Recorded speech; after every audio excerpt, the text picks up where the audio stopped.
Thank you. All right. Well, good morning again, everyone, now that we're being recorded. So what we're going to be doing this morning is really looking at how to actually start exploring self-employment as a realistic option to earn additional perpetual income. And the first thing we need to do is we need to shift our mindset, okay? Because again, our mindset says this: I come into a job and my job is supposed to be, here's the word, ready? Stable. This is the reason why we have traditional W-2 jobs, because it's stable. Anybody sitting on this call can tell me the exact opposite and say, well, actually, Shira, but don't you know, jobs are no longer stable. How do I know that? Because I lost my job in a layoff. I lost my job in a layoff once, twice, 5 times. We see it happen every single day in the news. Look at the tech industry right now. I mean, it's happening everywhere, and it's been happening that way. And the reason is that employers have a very different relationship to employees. Back in the day when we had pension plans, everybody on this call remembers that, right? Okay, long time ago. Now, mind you, the government and education, they still have them. But for most of us, it went away in the 90s. And the reason is that people were living longer, and it was very expensive for employers to hold on to people in a retirement capacity. And so everybody, said, okay, great. Well, now you got a 401k, go have at it. Well, unfortunately, we all realize that the social safety nets have been disappearing. Okay, we don't have the kind of income and we don't have the kind of job stability that we used to have. And so what I would like to suggest to you is that if you're considering stability, consider self-employment. Okay, why? Because look, when you lose a job, all of you are on this call because you're looking for employment. Many of you are active seekers. Many of you are in transition right now. And many of you have actually been in the job search for quite a while. Okay, and I do pray that you get what you're looking for quickly. But in the meantime, I want you to think about this, because there are opportunities for you to earn income, even if it's just on the side, even if you don't start a full small business, just to earn some extra cash, right? Earn income through hobbies that you have, through skills that you have, professional skills, or all kinds of things that you can do. And I want to help you sort of unpack that today. But the first thing is, again, it's the mindset. So what I want you to do really quickly is I want you to put in the chat, super fast, what do you think are the negative things, like the things that would prevent you from going to becoming self-employed? What do you think are some of the obstacles? Why would you not pursue self-employment? Super fast. I'm going to go into the chat. Want to see what you guys put in there. They said lots of work to get started. I don't have capital, Yeah, all that taxes, stuff. Yeah. instability, Yep. service pricing, too much Too much paperwork, paperwork. Yeah. Right. finding sales, money to start, finding sales, Yeah. taxes. Yeah. Et cetera, et cetera, et cetera. Right. I put down just a few, right? I didn't have a large enough slide for this. The unpredictability, right, of income. I don't have the Uh-huh. sales skills. Hey, I'm going to lose my paid benefits. I'm going to have to tap into personal savings. I'm risk averse, on and on and on. It's not those things. It's not that those things are untrue, right? But a lot of this has to do with perspective. It has to do with mindset. Look, we could go the flip side of it too. What are some of the challenges of traditional employment? Okay, like how many fingers do we have? The politics and the culture issues and the stress and the instability, right? I could lose my job in a moment. I mean, all the things, both self-employment and traditional employment, both have pros and cons. That's just the way it is. There's no like perfect anything. And yet we have to weigh that. And I want to help you kind of figure out the other side too, because guess what? You have freedom to reinvent yourself. I'm a career coach, not just a small business coach. I'm a career coach. I write resumes. I'm a recruiter. I work with people on the traditional side. Do you know how many times when I write a resume, I'm always telling people, you have to go, employers are risk averse, right? I say this all the time. And you've got to have all these different keywords on your resume. You've got to, show them your tenure. You've got to show them, you got to prove to them that you're going to be loyal and you're going to be stable and you're not going to be a flight risk, all of these things. But when you're self-employed, you don't need a resume. You walk into a room just like this, and say, hey, everybody, I am a fill in the blank. I just said I'm a small business coach. You don't need my resume to trust that I know what I'm talking about. If you were starting a business and selling antique jewelry, you're starting a business, you want to become a trainer, you're starting a business and you want to become a bookkeeper, a million things that you could start. You don't need a resume to prove to yourself, to your market, that you actually are committed and confident in what you're doing. You simply have to open your mouth and say so. You can reinvent. People do it all the time. You also have a flexible schedule. How many times have you been in a W-2 job? 9 to 5. Oh, wait, it's not just 9 to 5, but now it's 9 to 7. Oh, wait, but then there's the commute, and then there's the, okay, you are on their clock. Oh, I only have my 2 weeks vacation. Oh, I just negotiated for a third. Woo. You are locked into the schedule that they give you. Self-employed, your schedule is your own. You need to take a vacation, go take a vacation. You want to work more on, you want to work at 2 o'clock in the morning, go do that, right? Whatever your schedule is, you can make that your own. And you do have unlimited income potential. I'm not necessarily saying you're going to make $1 million, but the opportunity is unlimited. Because if you lose a client, hypothetically, you can gain another client. You can do it as much as you want for as long as you want. With your W-2 employment, you are capped out. You're capped. You're typically within a salary band. It's whatever the employer thinks, that not just that you're supposed to earn, but whatever their compensation structure is. And we know that anybody who knows this, the last 30, 40 years, wages have been flat and falling in this country. Let me say that again. Wages have been flat and falling in this country, have not kept up with inflation, have not kept up with the economics. And so you are limited. You are absolutely limited depending upon level you're at. Self-employment, you can charge more, right? You can get more clients.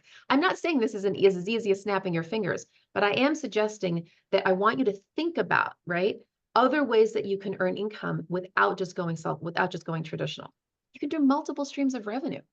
You don't have to just be, right, have one lane in your highway. I happen to have multiple. Like I mentioned 3 of them already. I'm a recruiter, career coach, small business coach. I do executive coaching. I do strategic planning. I do different things. I have multiple lanes to my highway because if one's going down, the other one goes up, right? Back in the deepest part of the recession, people weren't recruiting. My recruiting business, right, wasn't so high, but a lot of people needed job support. And so my career coaching went up. You can have all kinds of different things, right, that will help you to level out your income. And you can also pursue your passion.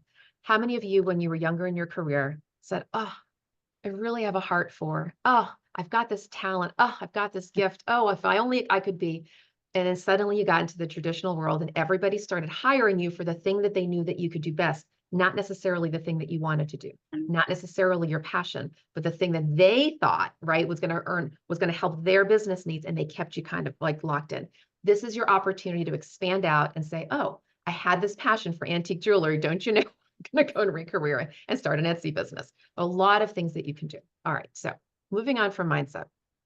I want to help you very quickly make a distinction between the concept of freelance employment and having a small business. And this is my interpretation of those two things. Freelancing. So freelancing is where you don't necessarily commit to one brand, to one concept. You just sort of want to cobble together what some might call a casserole of work. You want to do a little freelance writing. You want to do a little bookkeeping. You want to do a little event planning. You're not branded at anything. You're just kind of going out to your network, your colleagues, your next door neighbor, right? It's like, hey, you have a little event I can plan. I want to do a little wedding. I wanted this. I want to do your taxes. You can do these things now. I don't mean to say that you shouldn't have a brand, but if you just want to dabble a little bit, earn a little bit of extra income, you can do that on a freelance basis. And you don't have to have a full website. You can just sort of, again, very casually and informally tell people what you're doing. There's no commitment there really. But small business, it's very different. From a branding perspective, it's different. Now, the business structure is different. After this presentation, my colleague Jeanette Etienne, she's going to be talking about the business structure for income, regardless of what you call yourself. If you call yourself a freelancer or a small business, the IRS, right, sees you in a certain way in terms of earning income. She's going to talk about that. But from a branding perspective, having a small business is different than being a freelancer. Having a small business says you have a brand. So I am actually a small business owner. I don't call myself a freelancer. The name of my company is Purposeful Hire. I have a tagline. It's for every hire, there is a higher purpose. I'm branded in a certain way. I market specifically to certain kinds of clients. And I'm known for doing certain things in a certain kind of a sector. I've sort of planted my flag in the ground, as you will. It's a business. And so it's a marketing differential, okay, in terms of how you brand yourself. If you want to be committed to sort of a sector and certain deliverables, or if you just kind of want to hop around and cobble together a little bit of income, it's completely up to you. For those of you who are still very committed to having a full-time job search, but you just want a little bit of extra income, freelancing could be right for you. Okay. You can just literally let your colleagues know. Again, I'm not kidding. Your next door neighbor okay, and say, hey, I've got a skill in this or this or this. Want to cop? You could be a hobbyist baker, right? You can earn income on the side. Is totally fine. And I would recommend that you think about that, especially for when you're in transition and you need that extra income on the side. Freelancing could be right for you. But today is really I'm going to focus more on the small business side. At the end of the presentation, I'll talk a little bit more about freelancing. So let's talk about the small business side. What do you want? What kind of services could you offer? So first of all, you could do short-term projects. In fact, a lot of small businesses do that, right? Where you kind of have an opportunity, particularly if you're selling to another business, they might hire you for, right, a very finite finite project. For me, let's say as a recruiter, I do a search. It's a short-term project that's beginning, a middle, and an end. There's either a flat fee or it could be on an hourly basis, but we all know that there's a defined time. Could also do monthly retained services.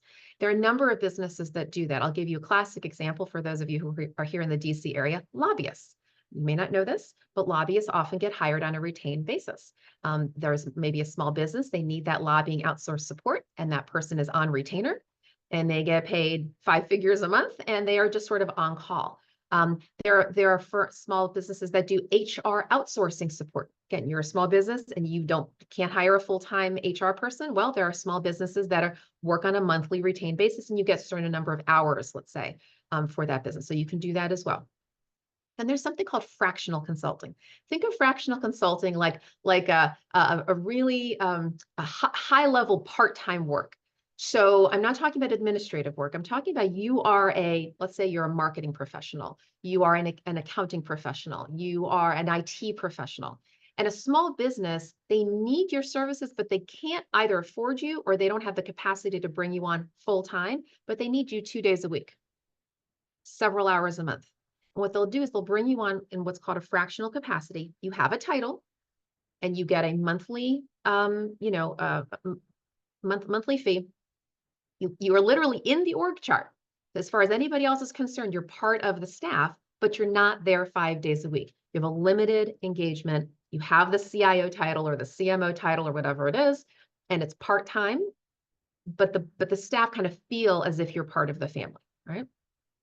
Government contracting, that's a whole other kettle of fish. That is not a light thing to explore. There's whole cottage industries of people who help others get into government contracting, and working with the government is a very complicated kind of a thing. You can do it, but I absolutely would recommend that you start exploring coaches who can help you with that.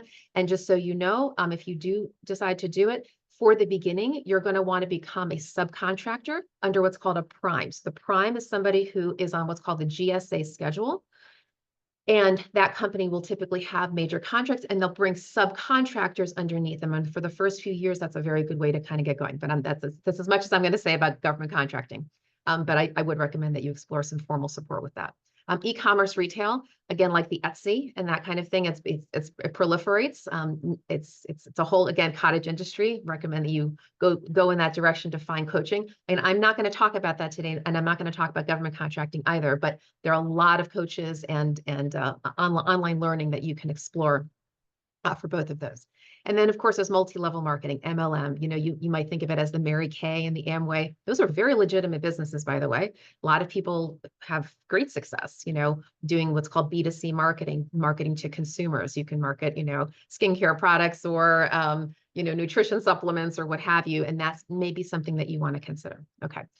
So what I want to do now is give you a very practical tool to help you repurpose your skills into self-employment. And it's an exercise that I use. I call it passiontivity. We're about to walk through this, and I'd like you to go ahead and grab a sheet of paper. You're going to walk through this with me. We're not going to have time at the moment for you to really kind of dig into this exercise, but I want you to at least sort of have a flavor of it. And the reason why I'm about to share this with you is because transitioning your W-2 skills into self-employment is easier than you think. Easier than you think. You don't necessarily have to come up with this, huge idea. What you can do is you can take the skills that you already have and transition them. And I'm going to give you, again, this very practical tool. So here's what you want to do. You want to take this, build this 4-box matrix with your motivation, high motivation, low motivation, high skill, and low skill. And here's what you're going to want to do. You want to think about this first box in the upper right-hand corner. I call this high engagement. By the way, as a PS, I also do this with my career coaching clients. So if you are in the job search, you can use this very same tool to help you figure out your branding for your job search as well as for self-employment. But I'm going to speak to the self-employment side of this. So I want you to think about your high engagement. What does that mean? These are skills that you have developed over the years. Functional, hard skills, things you do. It could be customer service. It could be board relations. It could be financial analysis. It could be digital marketing. I mean, I know somebody on this call I just spoke with earlier. He does lead generation. Okay, there's all these different skills that you've acquired. Some of those skills you feel like you're a rock star at, and you love to do the work. Let me say that again. You feel like you're a rock star and you love to do the work. This is work that gives you joy. You give discretionary effort. It puts a smile on your face, or as the kids might say, a big smiley face emoji. Okay. Like this is things you love to do. Why is this an important skill, important box rather? I would say this is the most important box, frankly, for this exercise. And this is where you can actually find your repurposable skills. It's things that you have done for these last 30 plus years that you would not only do again, you might even want to segment out one or more of these skills and repurpose it into self-employment. I'm going to give you a tool after this slide that's going to help you do that. But I want you to already be thinking, is there a skill here that I love doing so much I could see myself doing it full time? And I'm going to contrast that with this stopgap box. High skill, low motivation. This is work, again, you are great at, you're a rock star, everybody knows it. However, right, you tolerate this work. This is not work that you've ever loved to do. And in fact, in the course of your career, you've done this kind of work, right? And people try to promote you even. You're that good at it. People have tried to promote you and you're like, really? This is the best you got? This is not work I actually enjoy doing, but you never let anybody know that you didn't like doing it, but you did it anyway. You don't have to do this anymore. This stopgap work, right? This work that you're very good at, this is not the work that I would recommend that you repurpose into self-employment because it never really gave you joy. So for example, let's say that you were, and I'm going to give you practical examples in the next slide, but let's say that you're a people person, right? And you loved customer service, or you loved sales, or you loved counseling or coaching or training or all of these things. Those are the kinds of things that would likely be in your high engagement box. But a lot of us, I'll put myself in that category, we're more socially oriented, relationally oriented. A lot of us do not like process work. Do I get an amen, right? Don't give me a spreadsheet. Don't give me project management. That's not going to be my jam, right? So I would likely put, if I had skills in that area, I would likely put that work in stopgaps. So there's a big contrast. Then there's professional development. And that breaks down into two boxes, want to and should. This is a very interesting area if you're looking to be self-employed, because these are areas where you can grow your skills. You could say, wow, I actually have an opportunity to explore starting something as a business. Wow, let me kind of dig in here and start learning more. The want to area are areas that you would love to learn more about. In fact, so much so one day you'd like it to be in your high engagement box. You'd love it to, in this case, maybe have it as a full business. But the should is different. The should box is, well, yeah, I know. I probably should be better at whatever it is, managing budgets or public speaking or working with AI or whatever it is. Those are not necessarily areas that you want to develop for your business, but are there areas that you should be just aware of because they might be helpful to your business, but maybe you can outsource them. Or maybe you could just sort of learn a little bit on the side, but I would not focus in on those areas as areas to grow your business. The want to, yes, not the should. And then finally, disengagement, where you're low skill and low motivated. These are skills you are not good at, you have no desire to be. This is definitely not where you want to focus your business, and absolutely where you want to think about outsourcing, okay? Having somebody else handle this. So let me give you a real practical example. So let's pretend that you are an operations person. I'm imagining a crowd like this, we probably have our share of ops people. So here's a way that you might fill this out, okay? You might say, well, what I really love, and I love project management and group facilitation and managing schedules and these kinds of things. Now, you would only put this in this box if you were probably people-oriented, okay? Because notice what I put down. Even though there's project management in there, there's a lot of people-oriented kinds of skills. But you might also put down here, well, look, I've been an ops person, but truth be told, the financial management and the technology and the data and all risk, really hasn't, I've done it well, hasn't been my jam.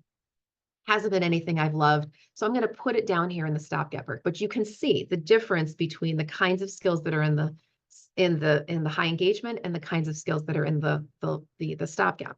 Contrasted to that, the person says, well, I really love people. I really want to be better at training, but I probably should be better at managing budgets.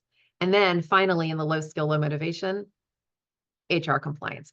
Right? Too legalese, right? Too technical, too process. But you can see everything in the low motivation almost fits into sort of a personality, right? Kind of category of somebody who just doesn't really like the process. But the things in the high engagement, in the high motivation, are going to be things that are around the people skills. Okay. So I want you to already be thinking about this. But the real kicker here and how you want to start doing this repurposing is a concept that I call ing versus it'll make sense in a second. It sounds funny. Ing. What's an ing? An ing skill is something you do, like writing. Okay. So writing, event planning, accounting, pick an ing. Okay. We all have a bunch of ing skills, but that's contrasted with The is the small business version of your ing, like being a writer. Event planning, event planner, accounting, accountant. You get it? And I want to give you a quick example of that, a real life story. Years ago, I was career coaching someone. This is interesting. Someone came to me, a woman named Jacqueline, and she said she was a nonprofit executive. And she's like, I'm looking for another job, regular job, wants a nonprofit executive job. So I took her through the Passiontivity exercise, and we went through that high engagement box. And she had maybe 7 or 8 things in there. She likes working with boards and all these different things. And she put event planning and she put all these things. And I said, Jacqueline, I want you to take another lens on that high engagement box. Are there any skills that pop off the page to you where you say, man, I love doing that work so much that I could actually see myself doing it full time, like repurposing from an ing to an She goes, oh, and her eyes got big and she leans forward and she goes, event planning. I said, what do you mean? She goes, no, you don't understand. Donor event planning. She said, I am so amazingly good at planning donor events. She said, I have other nonprofit colleagues that come to me for advice to help them plan their events. We laugh, we cry, we've got kids, we've got this, we got that. She said, it's so amazing. I said, Jacqueline, could you actually see yourself doing that as a business? She goes, Now, mind you, she didn't come to me to start a small business. She came to me because she wanted a nonprofit job as a regular executive. I said, can we explore this? She goes, absolutely. Well, within a couple sessions, humanimpactevents.com was born. Humanimpactevents.com was born. And she recognized that she could take this ing skill, repurpose it into a small business, and then figure out what community she wanted to serve. So the community is the industry, mission, or sector whose business problems you know well enough to go help them, right, with the services that you provide. And in her case, of course, who did she go to help? The nonprofit community, because that's the world that she came from. She was known there. She was trusted there.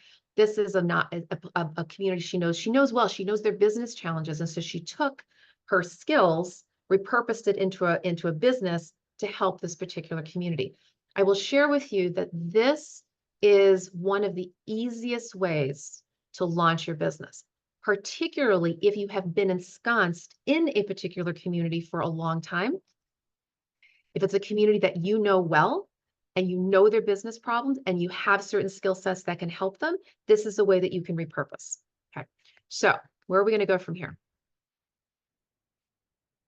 I want to show you how this can actually come together. So let's say you filled out this Passiontivity exercise. You figured out your high engagement skills, your ing high engagement skills. Then you think about, well, are there any in here, right? Is there one or more skill that I want to repurpose into an You can also think about not just your community that you want to serve, but passions you have, hobbies you have. Maybe you're an environmentalist. Maybe you love working with elderly people. Maybe you love working with small kids. Who knows, right? There could be some sort of passion or hobby you have in your life.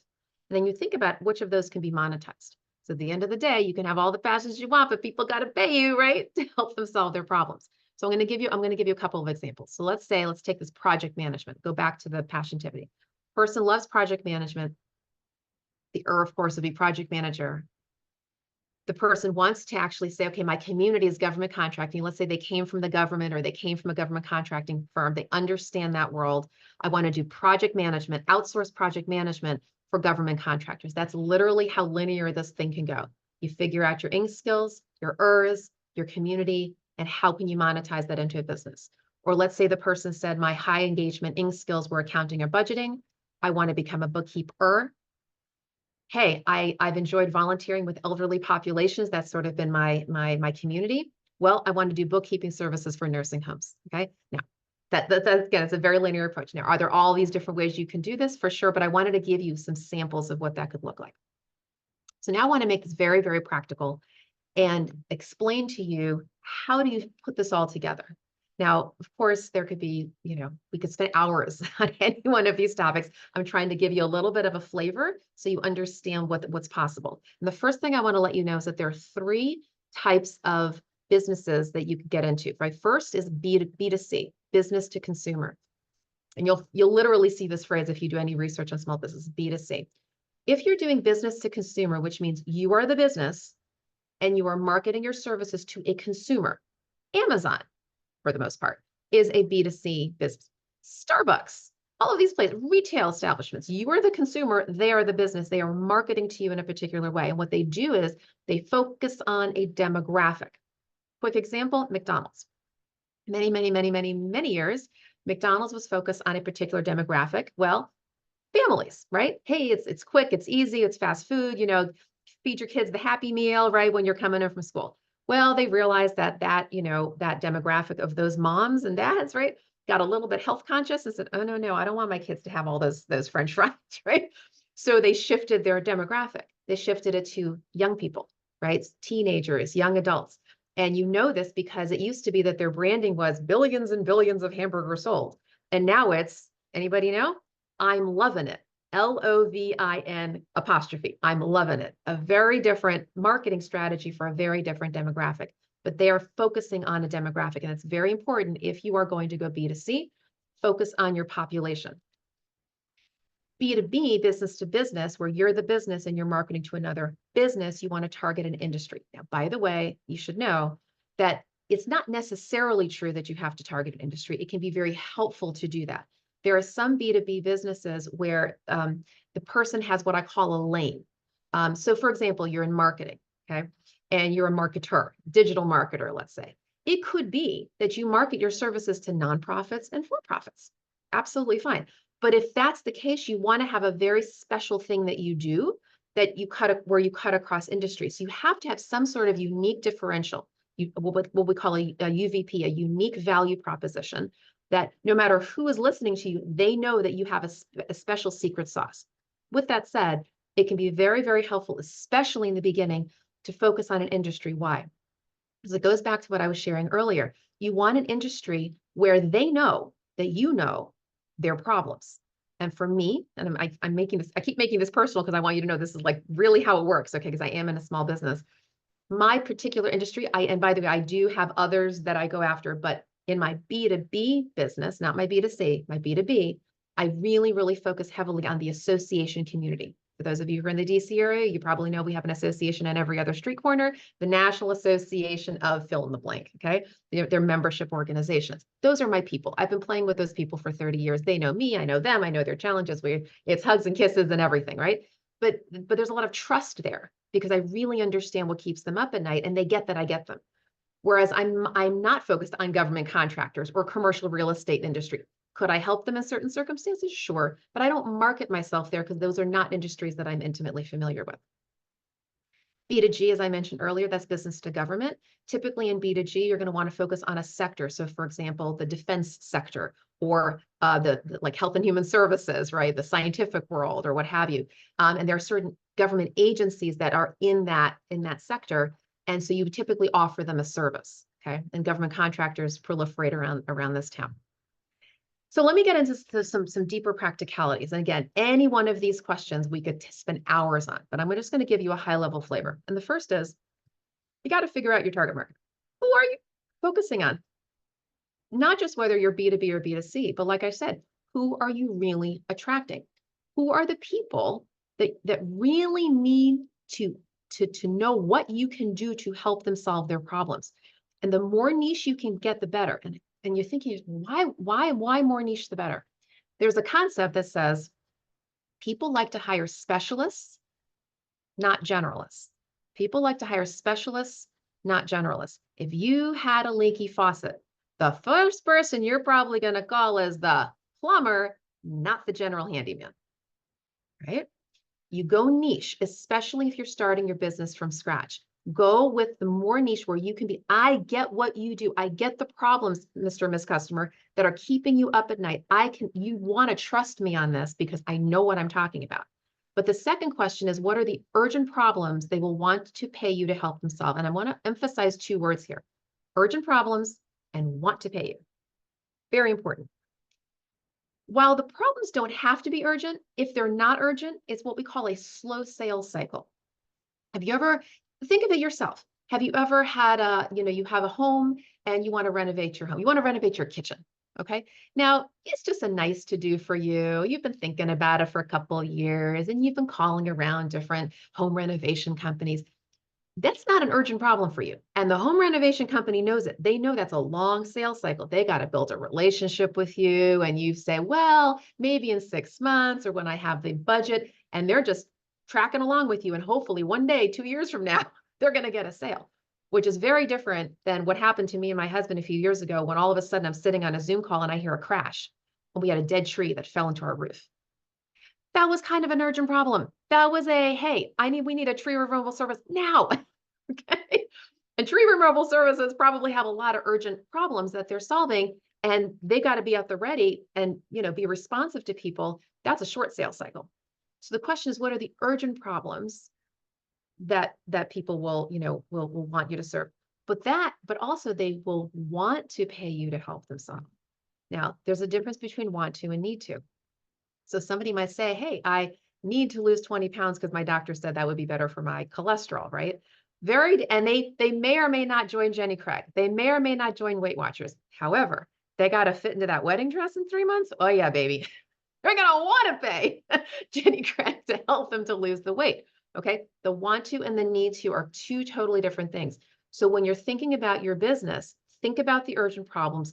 Think about the people who literally are saying, please, I want to pay you. I need to pay you to solve my problems. And that's going to take some market research to do that. Then which products or services are going to best serve their needs? Now, please hear me. It's very, very, very important that you think from a customer mindset. Customers do not hire you for your solutions. They hire you to solve their problems.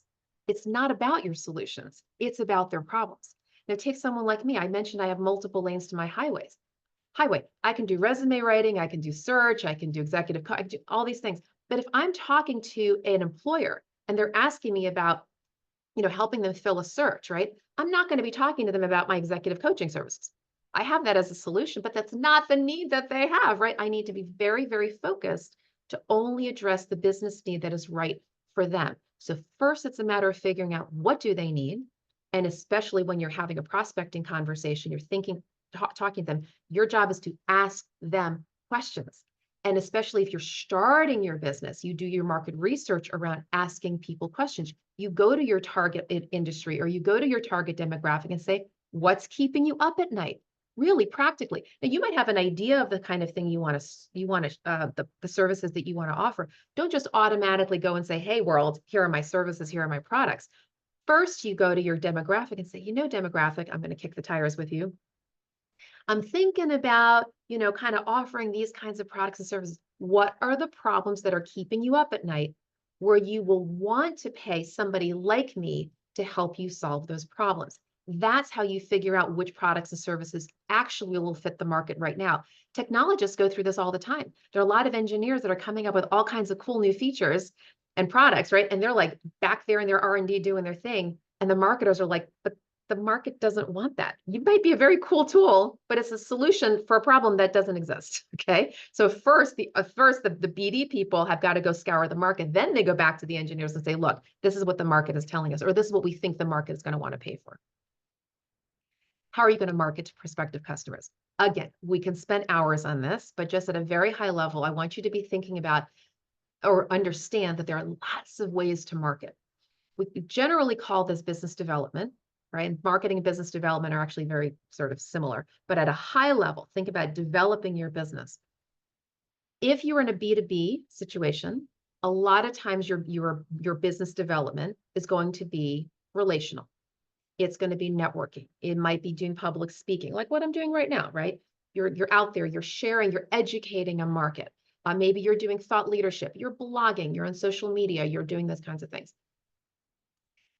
If you're thinking about marketing in the traditional sense of it, and there's lots of ways to do this, oftentimes these days you're going to hear this concept of digital marketing, which has lots of different tentacles to it. It's going to be your website, and it's going to be social media, and it might be podcasting, and it might be videos, and it might be all these different things. While you certainly can do that, and a lot of people use that technique for B2B, it's very, very appropriate for B2C. In fact, it's almost exclusively how a lot of B2C companies do their businesses is through digital marketing or sometimes direct marketing. It used to be more direct marketing where it was, hey, we're just going to send out an email kind of a thing. But now it's become more digital and people can do both. But when you're talking about marketing to a mass group of people, typically it's going to be digital. But if you're talking about sort of the onesie twosies with marketing to businesses, oftentimes it's relational. And how much will you charge? Again, we could spend hours on this. What I will suggest is that you need to do your market research. Sometimes you're going to be charging an hourly rate. Sometimes you're going to be charging a monthly subscription. Sometimes you're going to be charging a project fee or a monthly retainer fee, all kinds of ways to charge. You need to figure out, what does your market bear? You've got to do your homework. And I'll give you a very quick example. So when I was starting adding lanes to my highway, I used to be just a recruiter, and then I started doing these other things. And the first time I launched a lane, it was into public speaking. And I became a generational diversity speaker. And I'd never done that before. And somebody had referred me a piece of business and said, Shira, the fee that you're going to get for this client is X. I'm like, okay, I thought X is the rate. But after that first client, when I started wanting to do this on my own, I'm like, I don't even know what to charge. So I started talking to people. And the first person who gave me this great piece of advice, she said, Shira, I remember where I was sitting when she told me this. She said, Shira, there's a difference between keynote rates and trainer rates. I'm like, what? She goes, they're like this. Keynotes charge this, and trainers charge that. And this is typically what the market's like. Oh, wow, thank you for letting me know that. So I was able to adjust my business model based upon that. And I started to test the waters, and I started here, and I kind of, inched my way up over time based upon what the market could bear. You've got to ask your colleagues, you've got to ask customers, you got to understand what's going on out there. Okay, so I'm going to give you this quick example, and I know we only have 3 minutes until Jana gets on this call. But I have a fictitious small business, and his name is Pat. Okay, here's Pat. So Pat's story, fictitious again, making this up. Pat's story is that he was an accountant for 30 years. Doesn't he look like a great accountant? I'm sure he was very successful. But he said to himself, you know what? As an accountant, I'm a fun-loving guy. I'm a personable kind of a person. I don't really want to do accounting anymore. But what I really love, I love coaching. I always was so great when I was in the trenches, and I was, working with my team, and I mentored young people, and I coached people. Everybody came to me for coaching advice. He says, you know what I'm going to do? I'm going to start Pat's coaching services. Cool. All right. So how is Pat going to grow this business? So the first thing is he has to figure out who his target market is. Well, who's he going to go back to? He's going to go back to his accounting firms. And not only that, he's going to specifically target senior leaders in small accounting firms. I'll tell you why in a second, but he's going to figure that's going to be his target demographic. He's going to be very, very niche. Those are the people he knows, and he understands their business challenges. And specifically, what are the urgent problems customers are going to want to pay Pat to help solve? Well, guess what? In a lot of accounting firms, you've got a lot of attrition with next generation, especially around tax season. Why? Because an accountant comes into the accounting firm and is like, oh my gosh, I had no idea that I was not going to have a life for 4 months. Okay. And so what he's going to do is he's going to help staff, especially early career staff, manage stress during the tax season. That's a very specific problem that accounting firms have with their early career professionals. He knows that, and he wants to go be a solution to that particular problem. So what products or services are going to best serve their needs? Well, he's going to provide executive coaching, and he's going to provide stress management workshops. So you see how we got niche and narrow, particular community. He knows his demographic. He knows the problem, and this is the solution that he wants to provide. How's he going to market to customers? Well, the first thing he's going to get involved is in the local chapter of the Maryland Association of CPAs. There is an association for everything, by the way. I'm not kidding. Literally, there's an association for everything. And a lot of national associations have either regional, state, or local chapters, or affiliates, sometimes they call them. And this is one of them. So he's going to plug in to that group. By the way, that's actually how I got my own accountant from a local CPA group. I was referred to him through that. So he's going to plug in there. And he's also going to blog. He's decided he's a good writer. So he's going to blog about stress management techniques for accounting firms. He's going to write for their publications. And then what is his company name? We found a cute name for him. We're going to call it Count on Coaching. Isn't that adorable, right? And we have to figure out, well, what's his email address going to be? And I want to share with you, this is a very weedy little tip. He's going to be pat@countoncoaching.com. That is the more professional version of instead of saying countoncoaching@gmail.com. You do something with a Gmail, people oftentimes think it's sort of personal, besides which with spam filters these days, it's really hard, honestly, to get a lot of emails to Gmail. I would absolutely recommend, if you're going to start a business and you're going to have a professional email, have your first name at the name of your business. Okay. And I realize we are just about out of time, so I'm going to just run through these remaining slides. I mean, super, super fast. If we can just take 2 more minutes. Okay, so setting up your business. Again, we could spend a long time on this. You're going to host your URL. You're going to find a company name and you're going to host it. GoDaddy and Bluehost are 2 places to do that. But again, first, just your URL. It's your countoncoaching.com. That .com has to be hosted somewhere. But then you want to select a website builder and a website host. So the website builder is actually how you're going to build your website. You don't have to spend $20,000 and going to a web developer. You can literally for free. GoDaddy, Wix, Weebly, Squarespace are all places that you can quickly build out a cute little website, right? You have to have the messaging, of course, but you can build out your website. Then you have to go have that site hosted. That's different than hosting your URL. Your .com, you host it, but then your website, you're going to pay a monthly fee to have somebody host it. And GoDaddy is actually one of the places that will actually host your website. Again, you create a one-page, a customer-centric website, not a website that says, oh, I'm so wonderful and here's all my solutions, but it speaks to the problems that you're helping your customers solve. Craft a branded LinkedIn profile. Again, you want your LinkedIn profile, your website, they should be complementary. This is part of your branding. You can host your email and your hard drive on Office 365. It's like $20 a month. It's very, very inexpensive. Okay. All right. Now, again, I could go on and on for hours around all of this. I'm just going to give you a little bit of a highlight. And I do want to prepare you, though, as you're going through this, that you might find a little bit of discouragement. Okay. And I'm going to quickly go through this and give you a couple pieces of advice. Here's what is very likely to happen. You might get discouraged if the first glitch happens all the time. You launch your business, you have a little stumble, you're like, oh, I shouldn't have gotten into this. You got to sort of, there's a bounce back. This is very normal. You start at a high level of enthusiasm. You're typically going to kind of hit a little bit of a platform, but you got to be able to bounce back, because once you figure out your reason for really wanting to do this, you'll actually hopefully have more enthusiasm than when you first started. Expecting immediate results. It does take a minute. Okay. Now it's a little easier when you know your community and they know you, and you have some anchor clients, people who already trust you to start a business. You can get a quicker results, but it does take a minute. Sometimes your family and friends will say, oh, what are you talking about? You need a stable income, right? Don't you know? Okay. Happens a lot. You can be insecure about your abilities, keeping your pipeline full, right? The pipeline is all of your prospects. You want to keep that kind of full all the time. Negotiating contracts can be a little bit glitchy. Managing your time, you can have burnout because you do need to manage your stress. So what I recommend is, number one, develop a trusted network of colleagues, people who you can rely on, a brain trust of opportunities, a brain trust of encouragement. Consider a small business coach, somebody like me or other people that you might trust.